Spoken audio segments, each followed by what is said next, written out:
comic creators, artists, writers, world builders, this is your call to action. Here at Talkin Comics, we love diving into the stories behind the stories. Whether you're just starting out or you've been in the game for years, we want to hear your journey, your creative process, and what fuels your imagination. So, ready to talk comics with us? Message us or hit the link in our bio and be a guest on Talkin Comics. Welcome to Talkin Comics. I really appreciate you joining me. We got Jeff Haas with us. I'm really excited about this because you kind of gave me my start in this interviewing process because I got a cool email from you and never thought about, I thought about it, but I never thought about it happening that quickly. I was like, nobody's going to want to sit down with me and talk to me.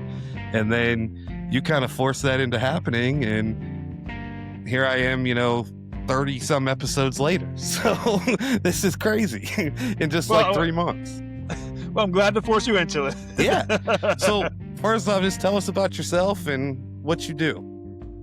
All right. I guess I'll start with my day job. I'm a special ed English teacher for 8th grade, starting in a couple of weeks.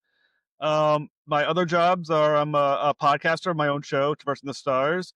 I'm a publicist for Vector Publicity, which I own, which I set up interviews with people like yourself. And then I do comic books on the side. I learned that today. I was trying to find information about you, and I noticed you did a whole comic book yourself, so you fit perfectly into this. But I was, which we can definitely touch on, but I definitely want to get into the publicity stuff, the, publicist stuff. And, so you're a teacher. You've still got 2 more weeks. My daughter just went back Monday. So what 1 week? I go back Monday. So I've been at 2 weeks of vacation. So I go back in 1 week for teacher training, and then 2 weeks actually start the actual school or with kids. The students show up. Yeah, my daughter's not in a good mood this week, so I don't know how our episode's going to be this week. She's been in a crappy mood for first week of school, but that's okay. All right, so you own this publicist company. What's it called? Vector Publicity. Vector Publicity. So tell us, how'd you get into that? I kind of fell into it, as it were. I worked on a separate podcast about 5 years back. And some of the people I interviewed, and I used to get a lot of people on the shows. I was like the public relations guy for the company, for the podcast. And someone was like, "Hey, if you can do this, I bet you could also get people on other shows instead of getting them on ours." I said, "Probably. I know how to get in touch with people." And they said, "Okay, well, do it." So I did that for a year, and then they talked to somebody, and they asked for my help, and then somebody else asked for my help, and then I don't ever advertise. Most people just find me from other people, and they're like, "Hey, can you help me out too?" I'm like, "Sure."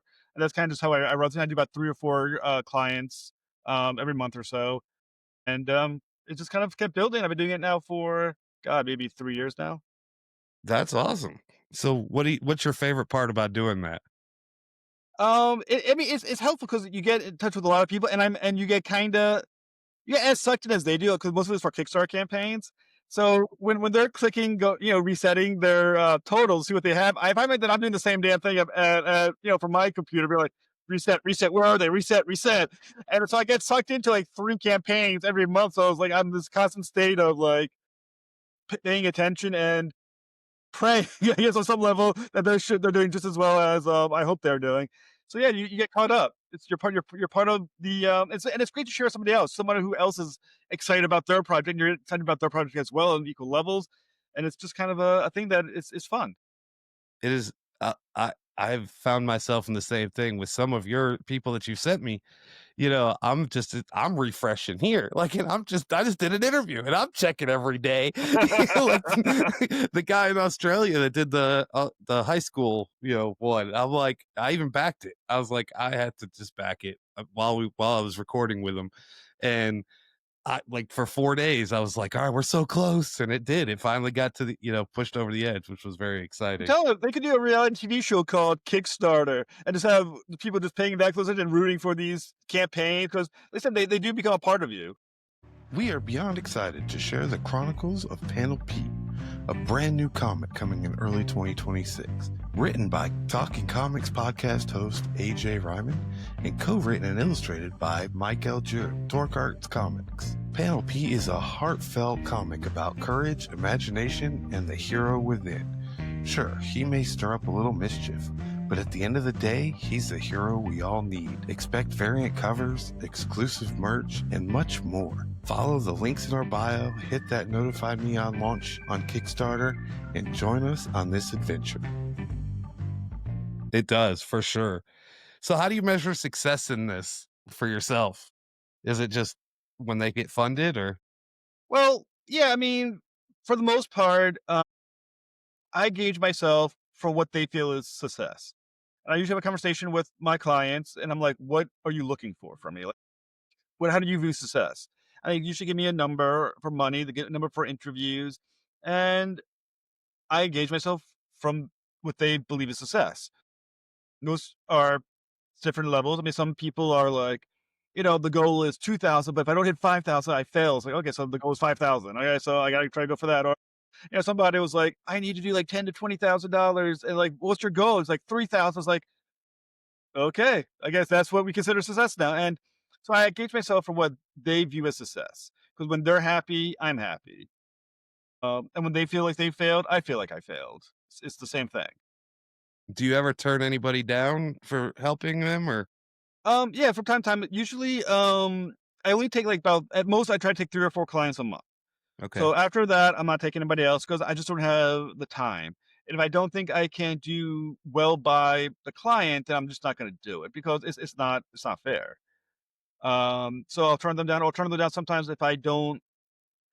Sometimes I talked to a couple people who are like Comic Skate, if you know what Comic Skate is, and I'll turn them down because I just want to be. I don't want a piece of it. So I'll walk away from that. As long as they're, you know, fair, they're not. At least I'm guessing that they're genuine. I try to stick with them if I can fit them into my schedule. If I can't, and sometimes they'll wait on me as well. They'll be like, "Well, you can't take me because no, I only have 3 people left." Like, okay, what if I wait a month? I said, "Okay, well, I'm open then." He's like, "All right, so we'll wait a month." I was like, "Okay, we'll wait a month." Well, that's cool. Yeah, Yeah, that's good. it's when your reputation starts building, though. People start waiting on you. I have a couple of clients who, um, you know, put me on retainer literally like 6, 7 months ahead of time. Wow. So yeah. What are you do you care to share pricing? Like, what does that go? Like, is that something we could get into? Sure. Basically, how I do things is there's 2 types of primary things that I do. There's the cheaper version, which is I just schedule interviews for people. That's about $150. I'll schedule as many as they want. Usually somewhere between 20 and 30 interviews in a 6-week span. If they want me to do postings, a press release, send out reviews. Sometimes I'll also do these somewhat cheap ass looking advertising videos, which I'll do. I tell them it's cheap ass because I don't have the high level equipment, but it's something I do. That's 250 because of the extra time and effort it takes to do the postings and everything else that's involved in. Yeah, that doesn't seem bad at all. No, it's not. I mean, a lot of I guess we're competitors. I don't really feel that I'm competing with anybody, but most competitors are about $1,000 to do the same thing. I do about 150, 250, and people are like, "Why are you so cheap?" And a couple of reasons. The main reason is one, my own anxiety. If I'm charging $1,000, I'd be freaking out like every month You about like you would never everything. sleep. You'd just be refreshing on Right. Kickstarter. It would stress me out way too much. And then the other one is too is that this is part time. This is not my Right, life. right. And when it comes down to it, my day job comes first because I'm a teacher and that's paying the bills. And if I have to spend my entire night doing lesson plans and grading on a given night, I can't put as much attention towards the podcast the campaign that day. So 150, 250 to me is like a fair, this is how much time I can put into it. And also makes the campaign cheap. If I'm charging $1,000 for a campaign, that campaign has to add $1,000 to their total, which makes it even harder to get their goal. But money the way it is, the economy the way it is, that's not easy to do. So that's kind of the level of comfort I'm at, where I feel like I can do that much money. I'm charging a fair amount for them, and they're likely to hit their goals as part of being one of my clients. And that's kind of where I set myself. Seems very fair. What else other than Kickstarters or other things like that you've done like for in that area? Yeah, I mean, like right now, one of my clients, I think you've interviewed him, doesn't have a Kickstarter. He's just promoting his company, Braxton Cosby. He doesn't have a Kickstarter, but I just set up interviews for him every a few a month, just to promote his website, promote himself. So that's what I do. I tried once to be a promoter for a indie film. That did not go well. I will point that out. That so I don't do it ever again. Only Promoting once? only once. Why won't you try it again? Just because it failed once? It failed miserably that Okay. time. Promoting a movie, especially with a budget of somewhere between $30,000 to $50,000, is a totally different animal than promoting a comic book Kickstarter. This was I think an Indiegogo film. I should not have said yes to it. I did at some point refund the guy's money and be like, you know what, I'm probably not the right guy for it, and let him do his own thing. Um, but that's the only time I tried indie film, and I probably never try that again. Okay. Well, that's cool. So comic books and, the like I said, like with Braxton, just PR in general, just promoting himself and his company. Yeah, he was fun to interview. Uh he has a zombie series he's coming out with, and yeah, it's awesome. So you just do this by yourself, no partners or anything like that? It's just me. It's a one man show. Just one man show. Me and the client. So it's a Right. 2 or 3 people show, but for the most part, Vector Publicity is basically me. How'd you find me? That's a fun question. I was I curious. I spend a lot of my time hunting down interviews and podcasts through the internet and YouTube, and I deep dive, and mostly because of Braxton. I scheduled something like 50 something interviews for him, and I was like, so I keep having to dive back into the internet looking for more and more and more and more. I bumped into your show, so I watch an episode to try to get a sense of who you are. I was like, all right, this guy's not a dick. Um, Thank God I'm recording. so I was like, all right, oh, well, this guy's worth a shot. Right. No, that worked, and it worked out. I mean, I think that they all went. The first one was Chris Saloff, and it was phenomenal. I felt like Mm. I was so nervous going into it. Like, I felt like I had a lot to live up to, because you reached out to me, and, you know, it was I think in my mind, it was a bigger opportunity for me than it was for Chris. Right. Okay, fair enough. Um, I mean, I was 12 episodes in at that point, Right, right. 3 months ago. And so I just was like, I was so nervous, but it turned out so good, so I was very happy. And now I love doing them. So I'm like, why haven't Well, you emailed me lately? No, I'm just well, kidding. there's gonna be another one coming soon. My That's next fine. client kicks in about a week, so there should be one coming very soon. But basically, that's why I go to people, like yourself. As I mentioned, I do my own show as well, Traversing the Stars. Hmm. And I believe, for the host should be as invested as the guest, right? I know, I mean, and obviously, I mean, I've interviewed some people who I didn't give a shit about. Just for doing a favor for another publicist or something like that. I was like, all right, I'll do the interview. But for the most part, as long as you never seems that way on air. Right. Every time you interview someone, they should seem like the most important person in your entire life, the most interesting person you ever met. And I've gotten the sense that that's what you do. So, yeah, every time I get a client, I'll knock on your door. Well, I appreciate it. Keep them coming. No worries. Well, that's awesome. So what about your comic book? Oh, the end of all Terminus. There is a third issue coming. I have 2 issues out already. The third issue I'm working towards next year. There was a year gap, mostly due to money restriction because life is hard. But for next year, probably by April, issue 3 will be coming out. And unlike the other 2 issues, my goal is to have the third issue ready, closer to completion than the other 2 were. The other 2 I think I had April release, and the issue finished in October. That's a long wait. 6 months is a long wait. My goal is to have it ready within 3 months of the campaign ending. So that's gonna be the goal. I'm gonna get closer to having the story complete before I go to the campaign. The artist is working on pages right now. I'm slowly paying him every month a little bit of the money that it costs to do it. But the third issue is happening. So if you help me invest in the first 2, I will just say, hold your horses. Third one is coming. Be patient, and hopefully you support the third one the way you did the first 2. And sorry about the gap. Mind the gap, I guess that's a word. So that's come up a lot on the interviews that I've done, is like talking about artists and like the cost of it, and like what you Yep. like, what have you seen as far as pricing, like per page and stuff? What's fair for the artist and fair for the writer or Mm, creator? Okay, let me answer it this way. I'm going to answer the best I can on this one, which is fairness. is a strange word for different reasons. Um, Fairness for the artist is not possible at the indie level. What's fair for the artist is that they could focus on my book, pay their bills, and just do my thing for that month because that's how long it takes them to, like a real artist would. That's a month of your time to do one issue. Basically, it should be 3 or 4 weeks, right? You technically should be paying them enough to cover those costs. That's what fair would look like. Unfortunately, at our level of indie books, or at least my level of indie books, which is the non big two, the non, basically the Kickstarter level, right? That's not reality. What's fair for the writer, unfortunately, is to keep the cost as low as possible to try to afford the next issue and still get good work. Um, and those two fair things come in conflict with each other because you can't have both.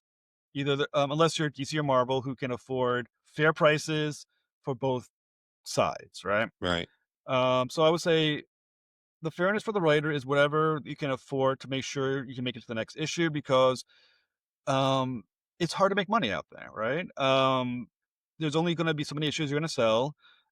Your cover price has to be realistic. You can't charge. I mean, there's some people who charge like $20 for like a 20-page issue, Right. and and it's nice, and that someone's going to back it, mostly your friends and your family. But there's no 20-page comic book in the world that's worth $20. It's just, is it going to be good enough? I don't. I mean, I can't imagine what that book would look like from a quality standpoint to be worth $20 a comic.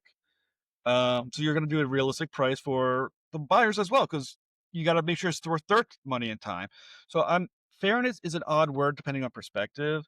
Hmm. My best way to answer is wherever the road is where the artist is happy to do the work within a given amount of time, not a month, obviously, and the writer can afford to then reinvest in another issue, which then hopefully that same artist will do because now they have a steady income of this comic book.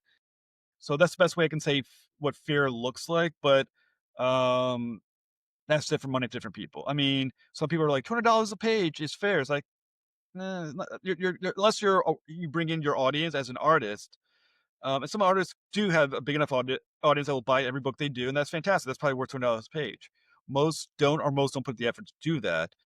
If you can't bring in 24 pages at $200 a page worth of audience, you're not worth $200 a page, unfortunately.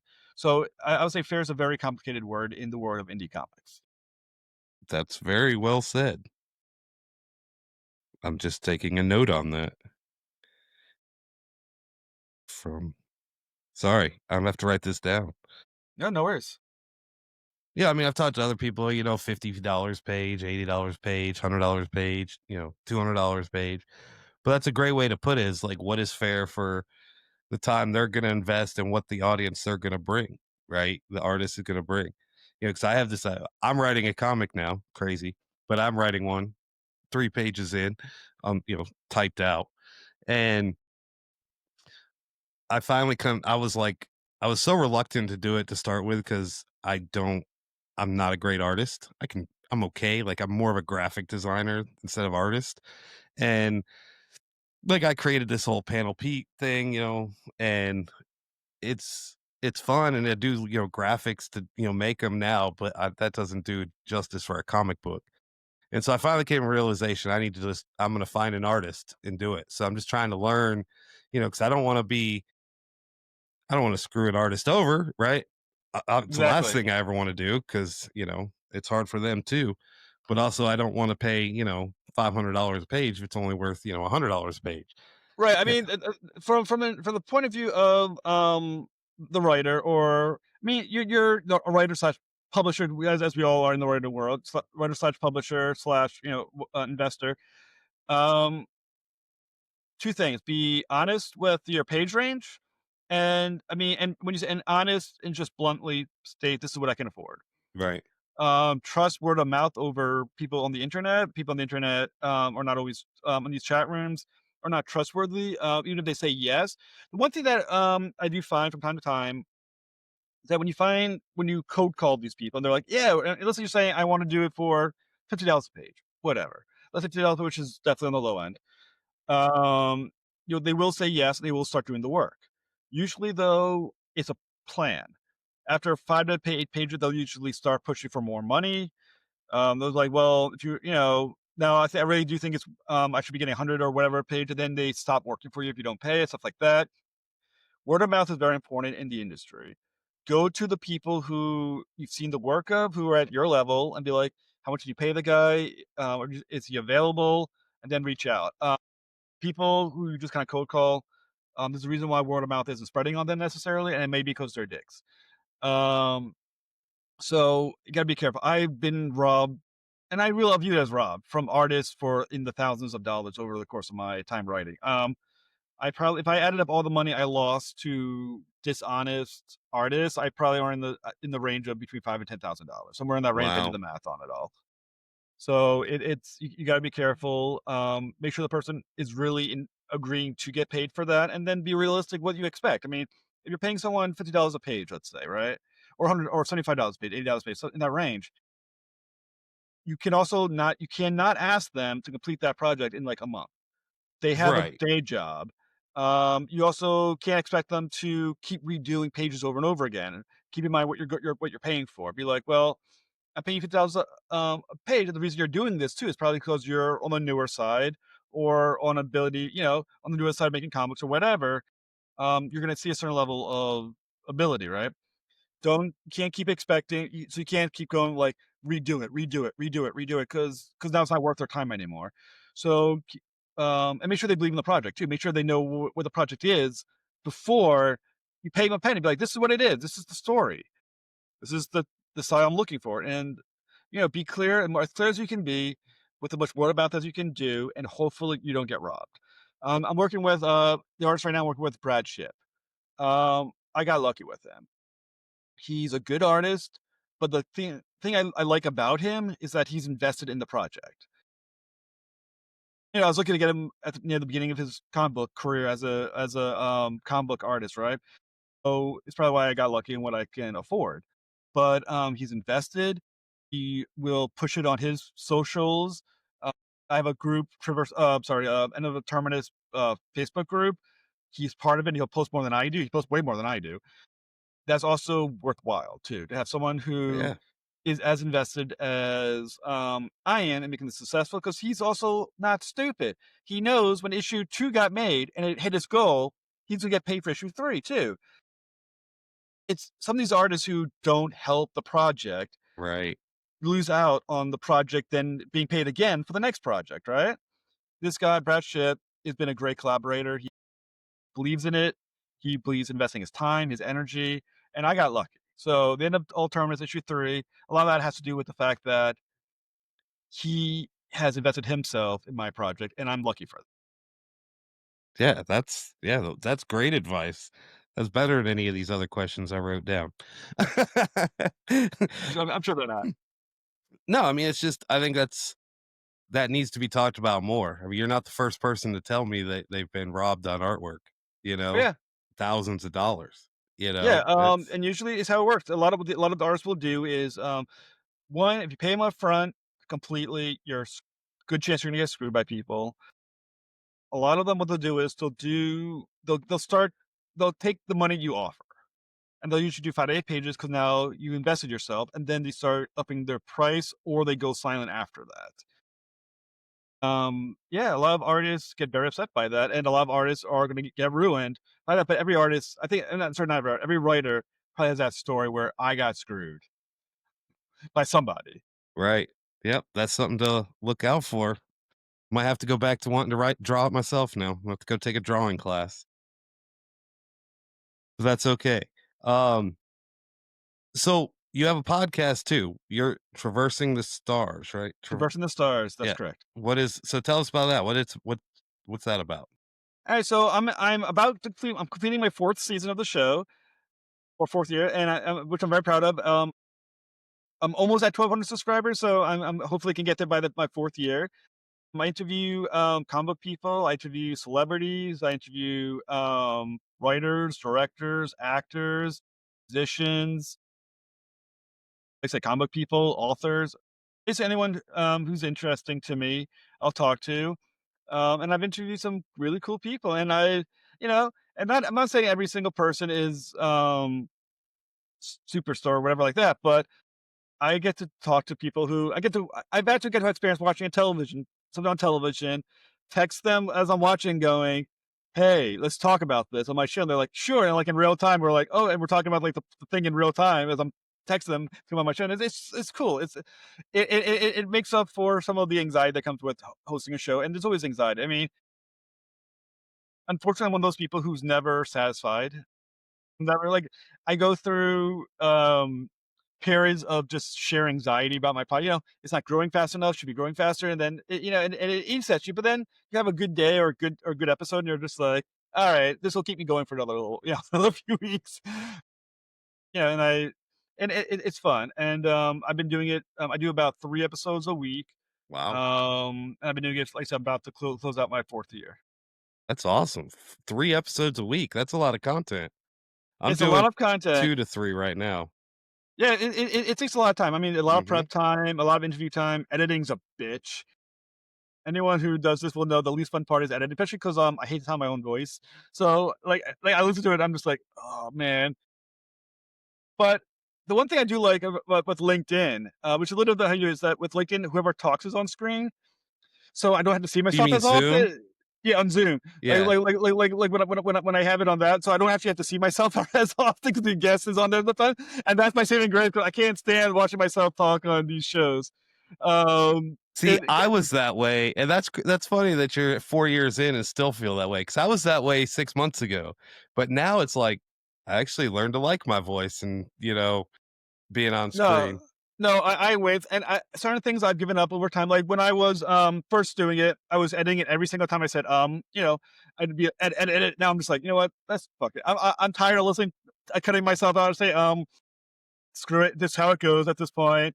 Um, and I will admit I never got used to it on screen, and I've been doing. I mean, I've done my own show for 4 years, and I did a different podcast 3 years before that. So this is not like this is like 7 years of experience, as it were, just about.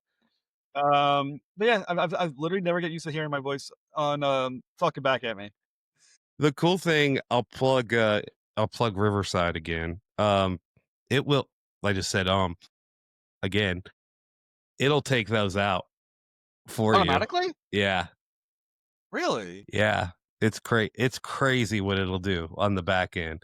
It does make editing a lot easier, because you can pick the scenes and stuff, and it'll take out the blank spaces. And sometimes I want the blank space, right? Because it's like a deep question, and you need that pause. So sometimes it does where I don't want it to remove it, it removes it, but it'll go through and remove ums and weird, silences and stuff like that. It's pretty in depth. It makes editing really easy inside the system. So Well, I will say as well that I agree with you on the importance of silence sometimes too, because I've actually had a couple of guests who are like, wants you to cut every single time he pauses, and I was like, sometimes it takes time to think. Yeah, it actually sometimes just looks good to see someone have to think about a response instead of just throwing out whatever comes out of their mouth. Um, and I was like, I can't stop saying but and we're gonna catch it every time now, but that's fine. But I think silence is okay. Some guests get really nervous about that. I'm like, it's fine. It's okay. You thought about a question. Good for you. You're one of the few people who are thinking about what they're trying to say. Right. It's a natural, progression of, conversation is pauses and thinking. And, sometimes it just flows better. It's Right. okay to have a couple seconds of silence in there. You don't have to have every little thing out. Sometimes I do, especially the episodes with my kid, because there can be some long pauses sometimes, because we'll sit here and stare at each other. I'll ask her something, and she'll just sit there and stare at me for 5 seconds. But Well, I had this one client. I'm not gonna say who the person's name is. Uh, but he sent me because okay. So I made a couple of mistakes early on. I still make the mistake early on. I gave them the permission to edit or give edit feedback. He said, when the show's over, I'll do the interview, but when the show's over, I want you to send me the rough of it, and I'll tell you where I want my cuts. I was like, all right, I want the guy on my show. I'll take it. And God, I think I had 7 or 8 drafts of this. Every time I sent it back to him, he wow. sent back with like new cuts. Like, can you send? And it was like little things like, he wiggled in his chair. He's like, I don't like the wiggle. Can you cut the wiggle? I was like, sure, I'll cut the fucking wiggle. Sorry, I don't know the best way. I'll cut it. And then he's like, well, I think I paused too long on that one. Can you cut it? I was like, sure, we'll cut it. He's like, and that one I was kind of looking up funny. Can you cut it? I was like, sure.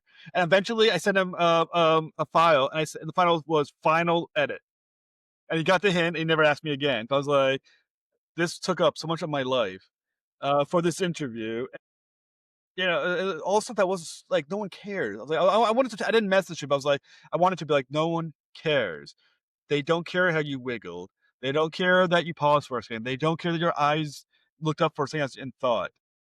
That's not what they're watching your show for. It's okay. But some people are very vain, very neurotic about it, and those people, you gotta be careful. Yeah, I haven't given edit permission to anybody yet, but I haven't been asked either. So we'll cross that bridge when it gets here. So what was your initial inspiration behind starting the podcast and writing Um, the comic and all that? okay, so there's my pause. Basically, it's a longer story than probably valuable for a podcast, but I'm gonna give it anyway because it's how things happen. So back in the day, I was writing articles for a website called Project Fanboy. It was a internet comic book site, and I wrote a series of articles from them called Issues, which was about issues in the comic book industry. Get it, the pun, issues. See, it was hilarious. It's awesome. And I don't, unlike a lot of what I was reading, I didn't just want to say shit. I wanted to make sure everything I said it was backed by data. So sometimes I would also reach out to, at the time, comic book professionals, um, known names in the industry too, publishers in the industry as well, and be like, "Hey, I'm going to write this about this. Is that accurate? What do you think about this? Do you want to comment on it?" And they would get back to me. I was like, this is pretty cool. I'm reaching out to people who I admire, and they're talking to me professionally about books. I thought that was really cool. I did that for about maybe a year, year and a half. And then I was going to conventions to sell one of my comic books, and I bumped into this guy who was starting his own comic book convention. And he's like, "Well, I saw some of the people that you get in your your um your website and whatnot. That's pretty cool. Can you do some articles for us, interviewing some guests that we could maybe have in the future?" I can do that. So I reached out to people like, "Hey, but just written interview. I'm gonna send you questions, you send me responses, right? Written interviews." And then I was like, "Well, this is fun, but I don't want to do these written ones anymore because I don't feel like writing out questions and posting websites." So I got bumped into guys who were doing these low level interview podcasts, stuff like that. I was like, "Hey, what if I could get you bigger name for your show?" And they're like, "Well, if you could, that'd be cool." I said, "Well, I can. Let me do it for you." And they said, "Okay." So I started doing it for them, and the names got bigger and bigger and bigger and bigger and bigger. So and their show blew up, blew up, blew up. And at some point, for reasons, I decided if I'm doing it for them, I can do it for myself. So I decided to do my own podcast and, do basically the same stuff. And kind of how it played out is now what I was doing for them, I now do for myself, and acquired the editing hassle, which is also a problem, and the publicist work and all that stuff. But that kind of happened. It's like it started small, and then I got more and more invested in it. Uh, the reality became I enjoy talking to these people. I like being able to read a comic book and then talking to the guy about the book I just read. I mean, I'm a nerd, and it's cool to be like, you read a book you're excited about, like, "Hey, I want to talk about this with someone." And I don't have a lot of comic book nerd friends, so I can talk to the actual guy who wrote it and be like, "Let's talk about this. I want to talk about this book with you." And they say yes, and it's cool, and and you're kind of like I'm like peripherally in the industry a little bit. Yeah.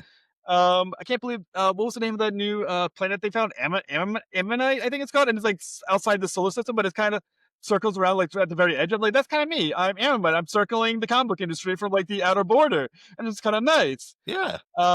There was a guy just today who the show I used to love watching. I still love watching. It's called Only Murders in the Building on Hulu, and I have to reach out to some of the actors like, "Hey, can I talk to you?" Not the big three, obviously, but still people, they're like, and I got an email today saying, "Yeah, let's do this." Sweet. That's cool for me. I'm That's excited. very sweet. Yeah.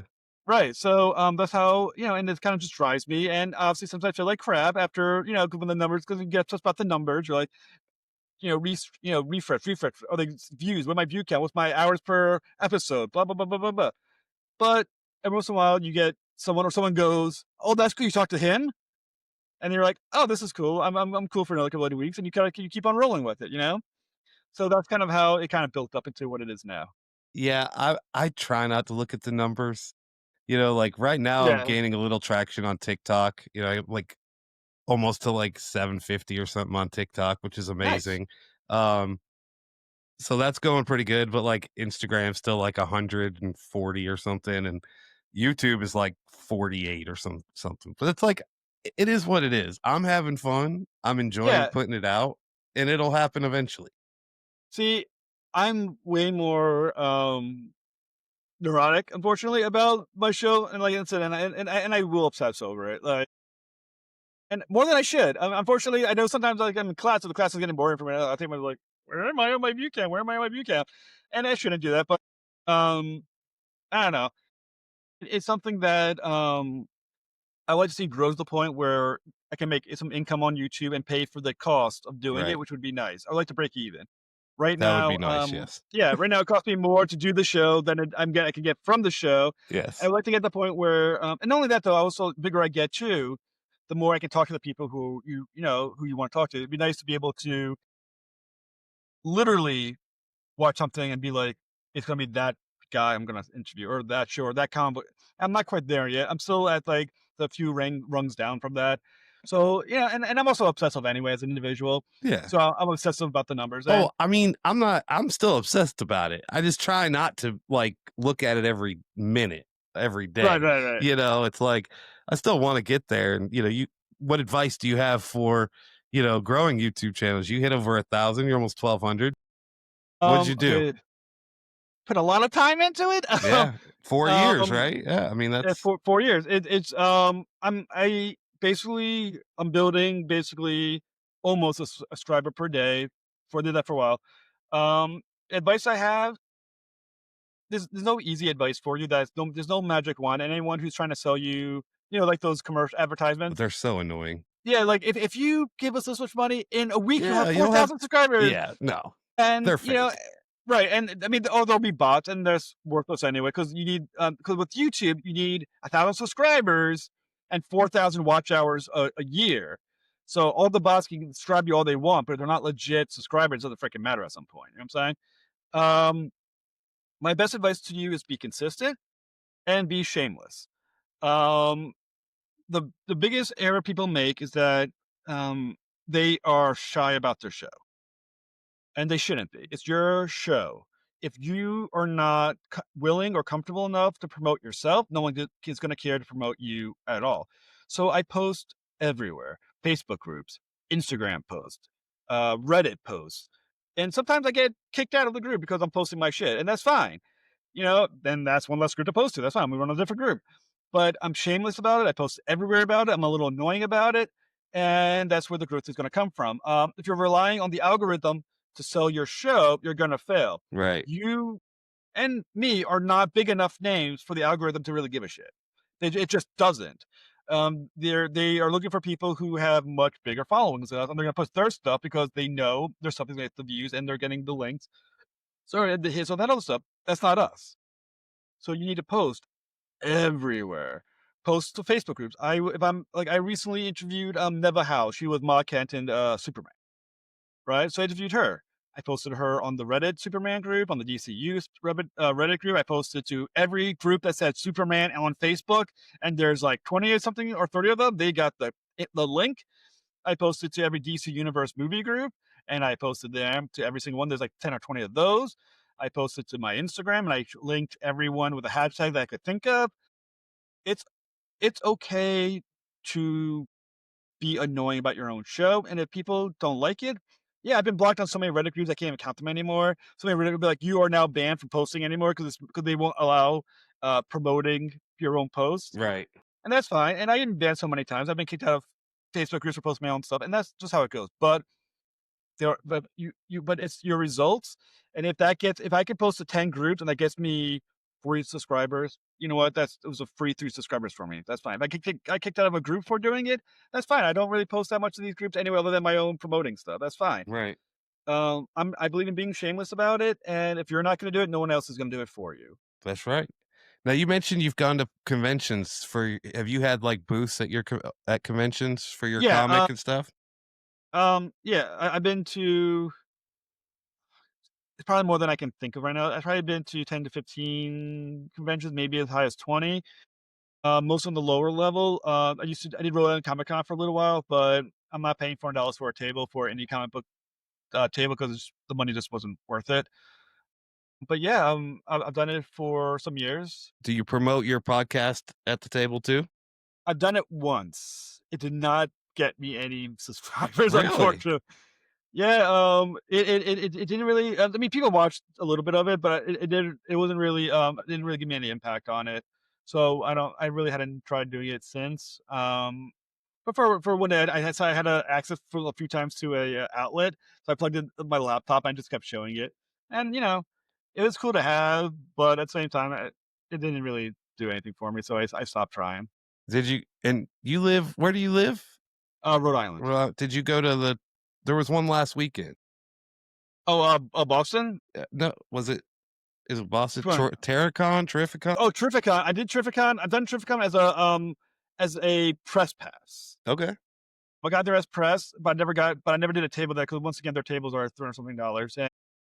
And I sell my books at $5 a book. A lot of books. I would have to sell 70 books over a weekend, and it's been very rare that I pull that off. So I don't do those shows, but I do those shows as a press. Awesome.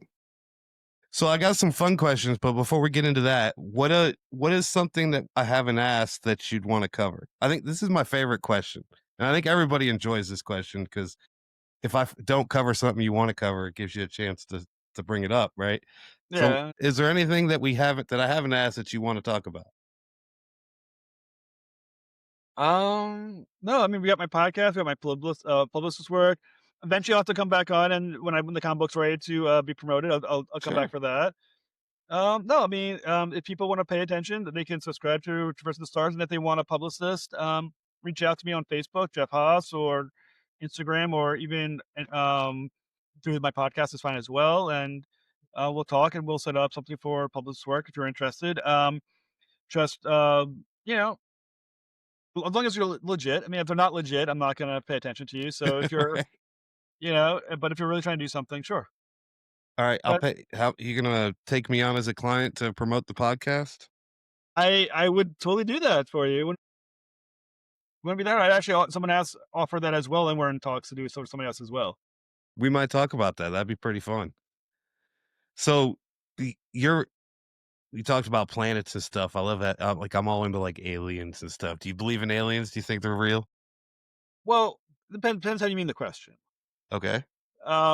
The universe is a huge place. It's mathematically impossible for aliens. And I told my students this book, they asked me that before, even though I'm an English teacher, I guess sometimes people ask me a question about that as well. And I'll be like, it's mathematically impossible at a universe of this size for there not to be aliens.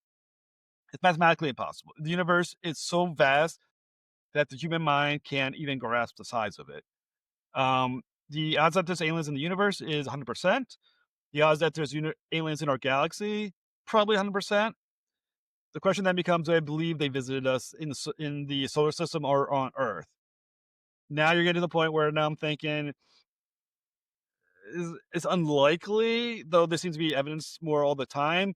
I'm someone who's a skeptic and needs hardcore proof. But this seems to be more and more potential that it could have happened. But I'll say guaranteed in the galaxy, guaranteed in the universe. Those are just a mathematical certainty. I love that answer. That's awesome. All right, so here's the real fun questions. I threw that one in there. I snuck that one in. Okay. Who was your first favorite superhero? Same one that said my favorite superhero. Green Lantern. I'm a Green Lantern fan through and through. Are you reading the new Absolute Green Lantern? Okay. This is something I brag about from time to time. I'm gonna brag about it here. Okay. I own every single Green Lantern comic book, every miniseries, crossover, full regular series, connected regular series back since the first issue in the first Silver Age version of Green Lantern in 1961, I believe. Every single one that has existed. So I buy all of them. That's awesome. I just got I'm a Thor fan, if you can't tell. Oh yeah, I like Thor. This is I picked this up last weekend at a convention. It's just it's my first journey into mystery. That's cool. Number 109. It's rough shape. I really don't care. It was $7. It was cheap. Oh, that's cool. It's like, this is the oldest comic now that I have, but like just cool. Owning a journey into mystery is freaking cool in my opinion. And then I got 109. 127. So that's only the second issue Well, that's cool. of when Journey into Mystery turned into the Mighty Thor at 126. 2 years ago, I sold the very first Thor appearance in Journey into Mystery. See, the question that you had asked a little bit is like my comic book. Where I get into comic books? My father grew up buying comic books in the 60s, That's or awesome. late 50s. So he had almost every single first appearance of every Marvel character in that time frame almost. And he's still around, and the issues, most of them are still in his possession. So I got to hold the first Journey into Mystery with Thor in my hands. And eventually, I did sell it for him on eBay. Yeah, how much you sell it for? Do you know? 3,500. Yeah, so I only own number 83. I only own it in this, so this is like 83 to 100, right? Oh, that's cool though. So, but it's the first part of Thor. It was cool. I enjoyed because I wanted to read them all, right? The origin. I saw an 85 last weekend too, but it was like $1,300, which is the first appearance of Loki. Yeah, it's one of the saddest things in my life, is in a way that's sarcastic, but still sort of true. So I told you about what every Green Lantern ever was, right? right. I mean, after in the Silver Age, going forward, I have the third appearance of him in Showcase, the second appearance of him in Showcase.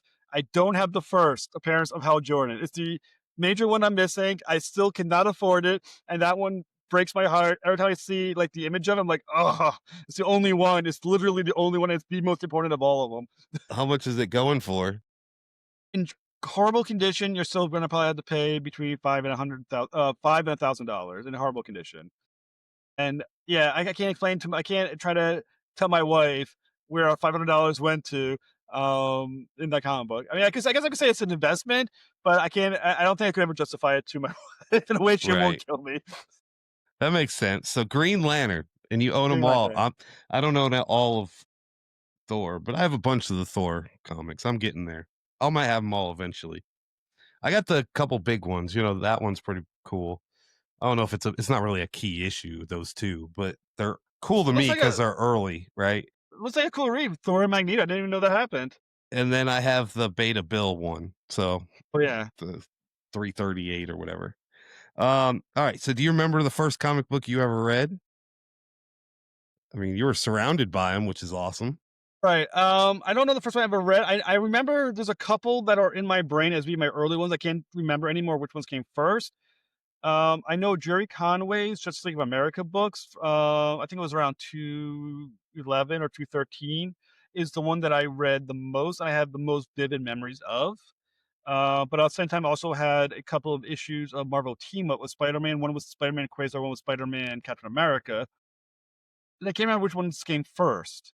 But that Justice League of America book has been ingrained. There's a couple of panels in that book that have been ingrained in my memory so much that, this is 30 something years later. I still hold on to that image in my head. It's the one of a red tornado. He's flying towards a helicopter, and something about that image and that red tornado in that book seared into my brain forever. And I can never let that one go.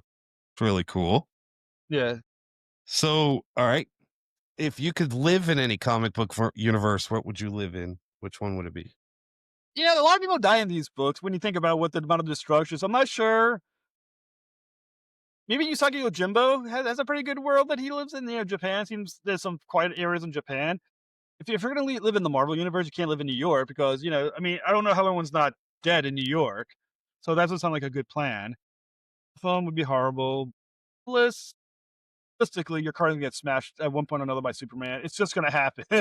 So I don't. Our insurance would be outrageous, right? And God forbid you live in the Spawn universe. Jesus Christ, that would be no one surviving that universe. I don't care. There's no one who could make it to adulthood in that universe without being killed at some point. I'm not sure there's a safe place. I don't think comic books are inherently a safe place to live. So I had two really good answers over the last few weeks. One was Marvel Universe, but in Kansas. Because nothing ain't happening in Kansas in the Marvel Universe. And then I told him, I was like, well, if you're reading the new Deadpool, it gets pretty close. They're around South Dakota, and they're doing some weird stuff out west. But then the next one, this other guy, he said Peanuts. And I was like, like Snoopy, and I was like, No, that's a good one. that's a perfect one. Like, the worst thing is Lucy's gonna, not let you kick the football. Like, she's a supervillain. I don't care what anyone says. She's a supervillain. very true, very true. But I just thought those were really good answers for like safe spaces. That's definitely a safe space. All right. So if you could have any superpower, what would it be? Crap. This is one of our extended pauses. It's okay. So I'll leave it in just for spite. Okay, how about maybe invincibility would be cool. I super speed would be a nice one too, but I think invincibility, because let's face it, at the end of the day, I like to see how everything. There's an episode of Justice League, maybe Justice League Unlimited, where Luthor is talking to Ivo's android, and who's immortal, invincible, immortal, and he's like, well, what's the point? He's like, to see how it all ends, to see where everything plays out. I think that would be cool, just to see how everything just plays out over the course of eternity. It'd be such a cool thing to be able to. It would be cool. All right, if you could have any comic book character as your sidekick, who would you choose? It's a sidekick, man. I don't know what they would be trusting me for my power, my power to run away quickly. One answer I got was the Flash. He wanted the Flash because then he could just get him out of the way and then go handle whatever's going on. Oh, see, that guy's nicer than I am. I was like, I actually literally was about to say the Flash, just because I want someone to get me my sandwiches, like when I'm hungry. I was like, apparently I'm way more selfish than this guy was. Give me my food, Flash. Yeah, like, sidekick, get my stuff. You're fast. How long does it take you? Really, half a second? Go get my food. It's actually not a bad idea. I'm a fat kid, so yeah. Well, I'm not a kid anymore, but that's what I like that. I like that answer. All right. If your life were a comic book, what would the title be? Oh, shit. Is that the answer? That's fantastic. Yeah, well, kind of people have times around. It's just me mostly going, oh, shit. Right? Always something. Yeah. Oh, that'd be a good title as well. You know what? Maybe one day I'll write a comic book called Always Something. It's always something. There you go. We got another brilliant, cool idea for a comic book. I still got to find my artist, but we'll see. I've learned a lot today on the artwork. Artists. I need to find somebody I actually know. That's going to be the problem. Well, that's invested. Go to a convention and look at some of the indie artist alley tables. But don't go to the artists, go to the writers. Who have you worked with who did their job? Right. And they'll give you an answer. And then the next question obviously is, are you still working with them on something? No. All right. Well, connect me, please. Can you connect me? But ask the writers, not the artists. They're always going to be like, sure. How much you paying? Sure. We'll see. Well, I think it's been a fun time. Been almost an hour, but I think it was great. Again, I appreciate you finding me and reaching out to me and starting me down this path. I've doubled the amount of episodes I would have probably had by this point because of you. So now I'm doing I did 2 on Sunday. I think I did a total of like 3 last week. I've got 2 this week. So I'm cranking them out, but very cool. I'm delaying putting them out because I'm going to be out for a couple weeks at the end of this month into the September. So I'm going to edit them and have them all, get scheduled out. But no, I really appreciate it. And please, reach out if you have more that want to be on, or if you want to be back on when you start needing to promote, let me know. And yeah, we'll talk about, I'll shoot you an email and we'll talk about promoting the podcast. Sounds perfect. Very good. Awesome. Well, it was great meeting you. You too.